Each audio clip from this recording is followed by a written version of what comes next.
ഏക ദൈവത്തിന്റെ അതിപരിശുദ്ധ നാമത്തിൽ പ്രഭാതവന്ദനം അറിയിക്കട്ടെ. ഇന്നത്തെ ധ്യാന ചിന്തയ്ക്കായി തെരഞ്ഞെടുത്തിരിക്കുന്ന വേദഭാഗം 2 ശമൂവേൽ 22-ാം അധ്യായം 29-ാം വാക്യം. യഹോവേ, നീ എന്റെ വിളക്കാകുന്നു, എന്റെ അന്ധകാരം യഹോവ പ്രകാശിപ്പിക്കുന്നു. ഈ വചനഭാഗം ദാവീദ് രാജാവ് ദൈവത്തെ സ്തുതിച്ചുകൊണ്ട് പാടിയ സ്തോത്രഗീതങ്ങളിൽ നിന്നുള്ളതാണ്. ദാവീദിന്റെ ജീവിതത്തില് അനേക അപകടങ്ങളും ഭീതിജനകമായ അവസ്ഥകളും ഗുഹകളിൽ താമസിക്കേണ്ട സാഹചര്യങ്ങളൊക്കെ ഓർത്തുകൊണ്ടാണ് ദാവീദ് ഈ വാക്കുകൾ പറയുന്നത്.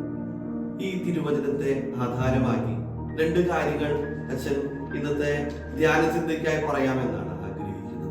ഒന്ന്, നീ എന്റെ വിളക്കാകുന്നു. നീ എന്റെ വിളക്കാകുന്നു. വിളക്ക് എന്ന് പറയുന്നത് വഴി കാണിക്കുന്ന പ്രകാശത്തിന്റെ അടയാളമാണ്. ഇരുട്ടിൽ കൂടെ മനുഷ്യൻ നടന്നാൽ നമുക്ക് വഴി അത്ര വ്യക്തമായി കാണണമെന്നില്ല.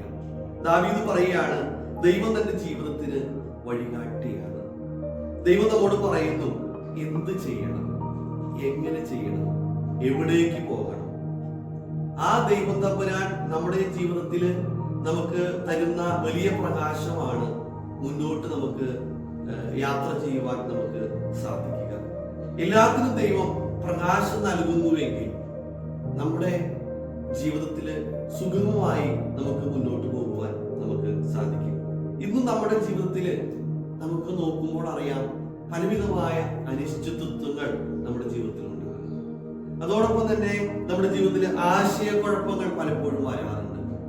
ഭയത്തിന്റെ മേഖലകൾ വരാറുണ്ട്. അതോടൊപ്പം സമ്മർദ്ദം എന്നീ കാര്യങ്ങളിലൂടെ ഇരുട്ട് കട്ട പിടിച്ച അവസ്ഥകളിലൂടെ കടന്നു പോകുന്ന വ്യക്തികളാണോ നമ്മൾ എങ്കിൽ ഇവിടെ പറയുന്നു, ദൈവവചനം നമ്മൾ വായിക്കണം. ദൈവവചനം വായിച്ച് നമ്മൾ പ്രാർത്ഥിക്കണം. ഈ 2 കാര്യങ്ങൾ നമ്മൾ വിശ്വസിക്കുമ്പോൾ, ദൈവവചനം വായിച്ച് പ്രാർത്ഥിച്ച് ദൈവത്തിൽ പരിപൂർണമായിട്ട് നമ്മൾ വിശ്വസിക്കുമ്പോൾ, നമുക്ക് വഴികാട്ടിയായി ദൈവം നമ്മുടെ മുൻപേ നടക്കുമെന്ന് നമ്മൾ ഈ തിരുവചനം ഓർമ്മപ്പെടുത്തുകയാണ്. 2, എന്റെ അന്ധകാരം യഹോവ പ്രകാശിപ്പിക്കുന്നു. അന്ധകാരം എന്ന് പറയുന്നത് പല മേഖലകളും ഉണ്ടാകാം.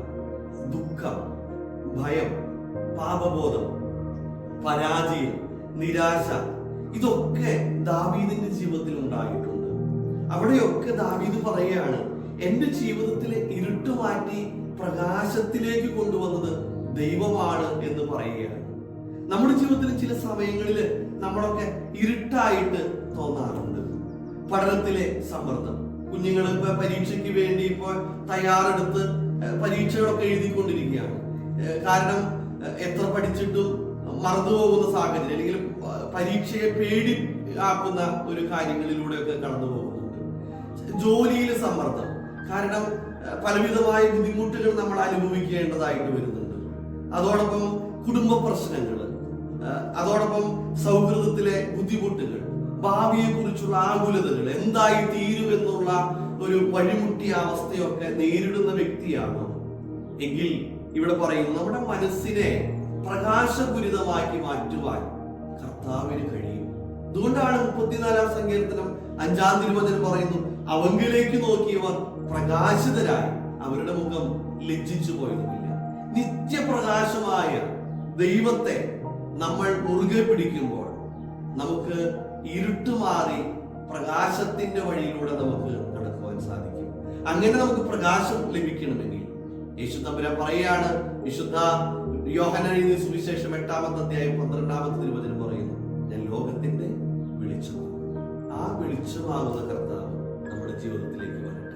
നമ്മുടെ ജീവിതം പ്രകാശപൂരിതമായി മാറും. നമ്മൾ എവിടേക്ക് പോകണമെന്നും എങ്ങനെ ചെയ്യണമെന്നും നമ്മൾ എന്ത് ചെയ്യണമെന്നും ആ കർത്താവ് നമ്മളെ പഠിപ്പിക്കും.